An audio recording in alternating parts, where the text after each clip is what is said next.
Palworld is a game that I honestly expected to be nothing more than a shitpost game that would grow boring after the first hour. Haha, you can give Pokemon guns and put them into labor camps. Very funny. That was before I proceeded to sink 250 hours into it. For how goofy a concept this game is built off of, it's surprisingly in-depth. And what better way to show that off than human trafficking? In this game, what you can capture isn't just limited to pals. You can also capture humans.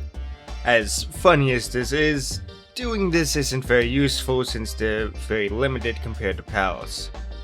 At least, at first glance anyways. Let me introduce you to our test subject, Zoe. She may be in the middle of a church, but I assure you, there is nothing holy about what we're about to do.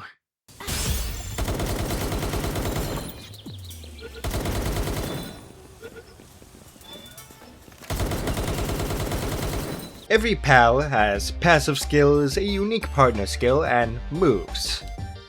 But as you can see here, due to her not being a pal, Zoe naturally has shitty passive skills, no partner skills, no moves, she is useless, and she will be going into the grinder.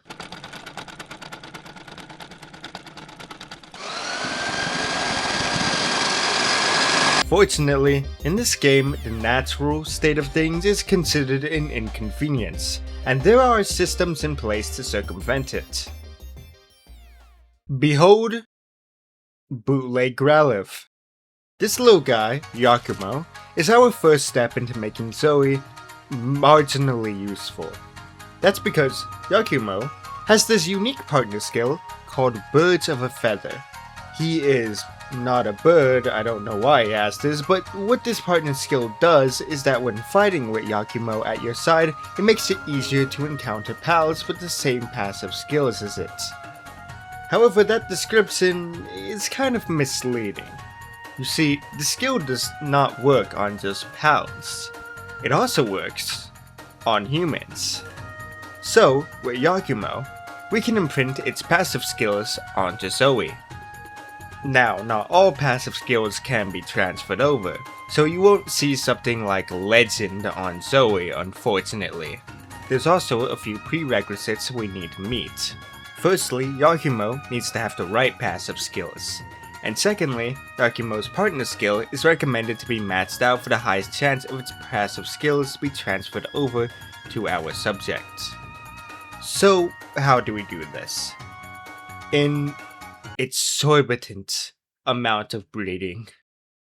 I won't get into all the details, but we need to get pals with the skills we want and then breed the correct combination to get Yakumo.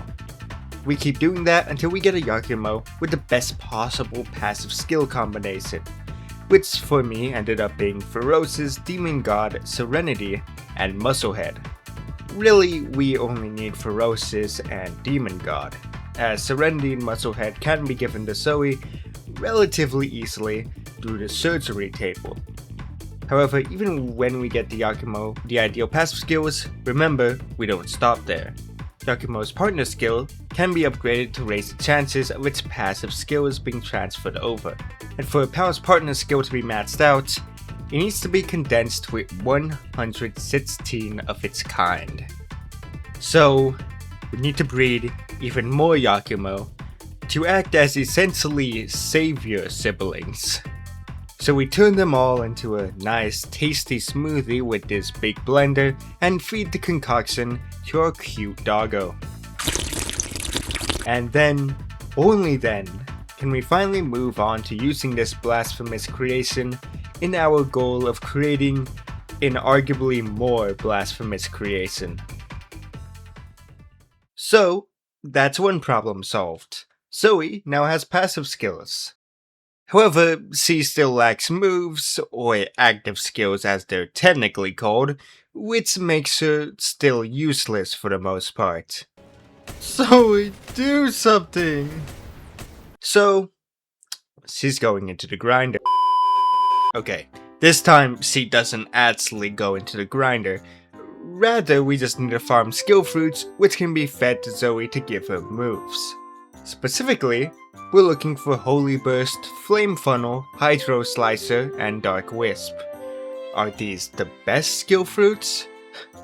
Of course! I did my utmost research on this through only the highest credible sources, such as Reddit posts and a random YouTube video. Now, Palworld is frankly a very grindy game at times. That's my primary flaw I find with this game. But you can change a lot of world settings to your liking whenever you want to circumvent the grind, so it's not that big of an issue. The reason I'm bringing this up is because farming skill fruits is a very grindy process. Breeding, also a very grindy process, but I can handle that. Skill fruits are a whole nother beast. To get the skill fruits I want, I would have to get specific skill fruits that have a very small chance of mutating into the skill fruit I want, and each skill fruit batch takes like an hour to grow. And that's assuming my animal slaves do their fucking job and actually water the skill fruits in the first place. Fortunately, there's another way. You see, the skill fruits I listed, all of them can actually be bought with tickets from a place called the Arena. We still have to grind, but I'd rather take the Arena than waiting for a minuscule chance of a crop mutation giving me what I want.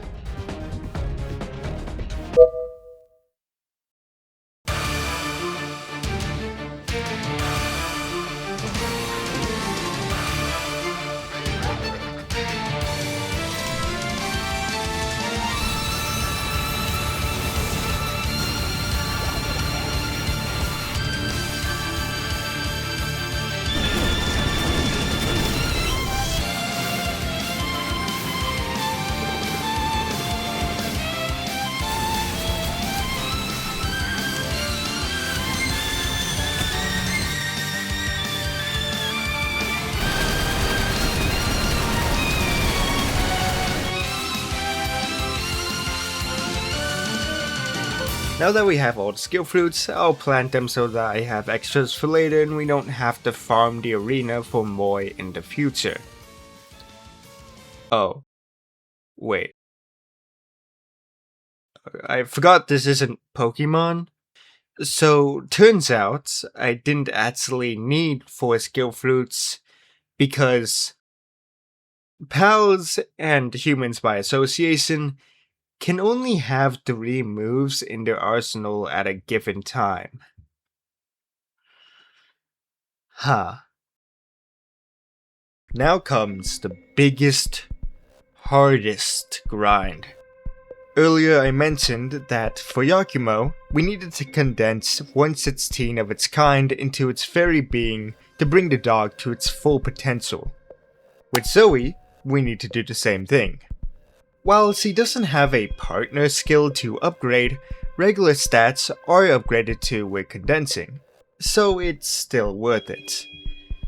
But unlike with Yakumo, we unfortunately cannot breed more Zoe. Trust me, I tried. I even tried to make one Zoe trans to breed with another Zoe, but the game didn't allow me.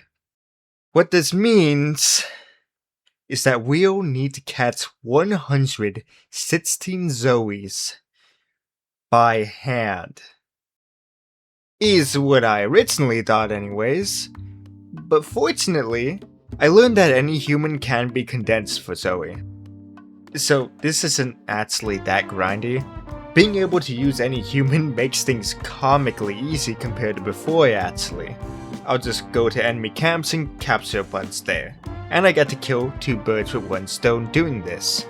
Because while doing this I can get rewards such as stat fruits to raise her base stats and kinship peaches to raise her trust level with me at these camps. Both of which bring her even closer to being the most powerful Zoe in existence. So at this point we now have a fully condensed Zoe with top-of-the-line moves and passive skills. Next is using Power Souls to enhance her stats, which honestly I should have done much earlier, but I forgot. And with that, all of the main stuff is done.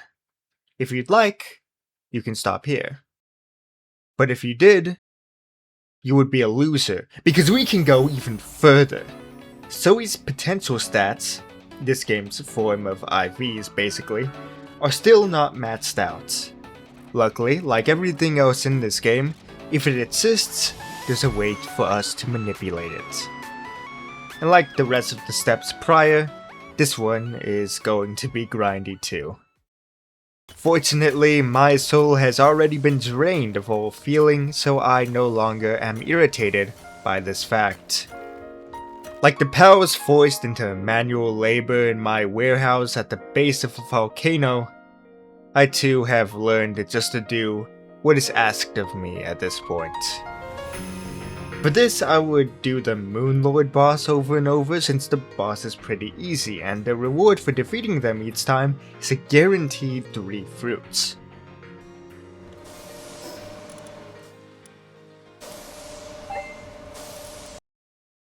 It's been a long time coming, and a lot of effort put into this project. But finally, we have the strongest Zoe there is. The strongest Zoe there can ever be, don't quote me on that. And with this incredible specimen in our possession, it's time to test it. By throwing it at the current hardest boss as of recording this, aside from raid bosses. But join Selection. Hard mode. I probably butchered that name hard.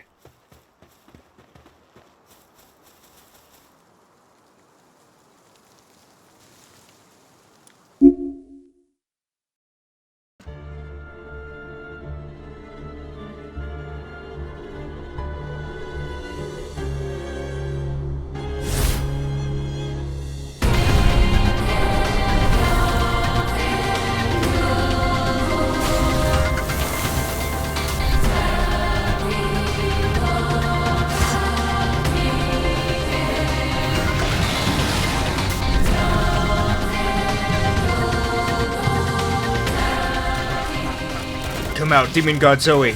You got this.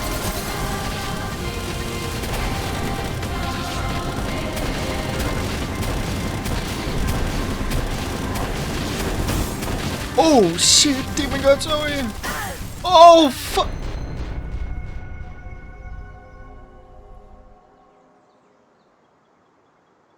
So, I died. But, that was a skill issue on my part. Zoe noticed that she didn't die. Do you know what that means? It means we still have a chance.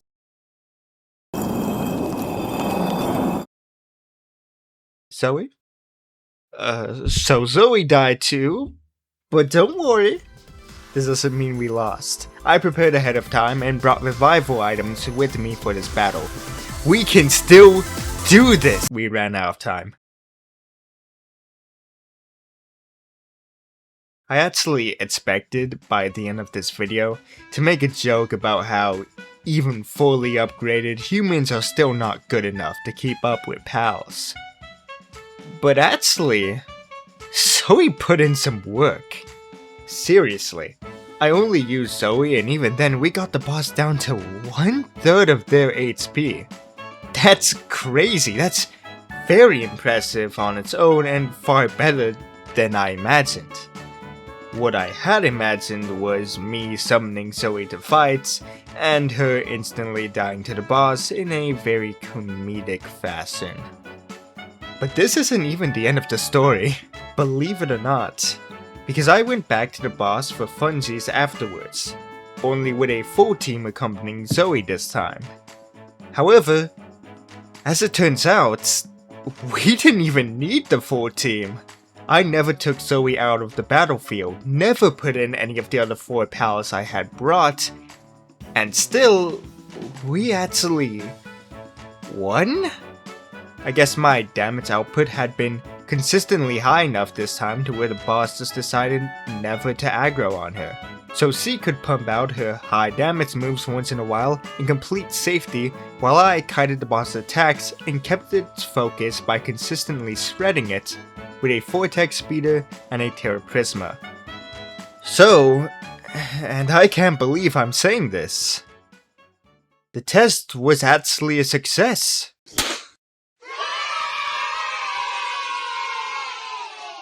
Congratulations, Subject Zoe. You have now been promoted and added as a permanent addition to the party. In the end, it seems perseverance and human trafficking are all that is needed to truly succeed.